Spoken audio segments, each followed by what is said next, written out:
ইলিশ মাছ ভিজিয়ে রাখছি। আজ লাউ আলু দিয়ে রান্না করব। মাছের ভেতরে ইলিশ মাছটাই বাসায় কাটা হয়, বাকি মাছগুলো বাজার থেকে কেটে আনা হয়। এ পর্যায়ে লাউ কেটে নিচ্ছি।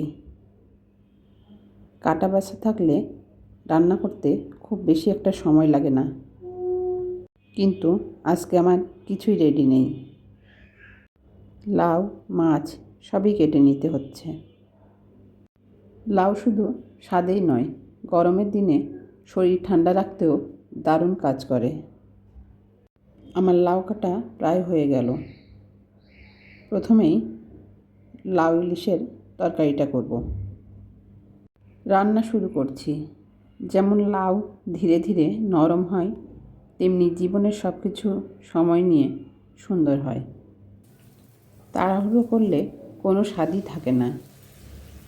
প্রতিদিন পরিবারের জন্য কিছু না কিছু করি, ঠিক তেমনি জীবনের প্রতিটা সম্পর্কেও যত্ন নিতে হয়। কিন্তু একটা কথা মনে রাখতে হবে, সব সময় অন্যের জন্য করব, নিজের কথা ভুলে গেলে চলবে না। কেউ কেউ শুধু নিজের স্বার্থ বোঝে, তাদের মতো হতে নেই, কিন্তু নিজের মূল্যও হারাতে নেই। পরিবারের যত্ন নিতে নিতে নিজের মনকেও একটু সময় দিতে হয়। তো এই তো ইলিশ মাছ আমি মশলাতে কষিয়ে নিয়েছি। এ পর্যায়ে মাছগুলো একটা বাটিতে উঠিয়ে রেখেছি। এই মশলাতেই লাউ আলু কষিয়ে নিয়ে রান্না করব। রান্না শেষ না হতেই সারা ঘরে ইলিশের সুঘ্রাণ ছড়িয়ে পড়েছে। এ পর্যায়ে সেদ্ধর পানি দিয়ে দেব।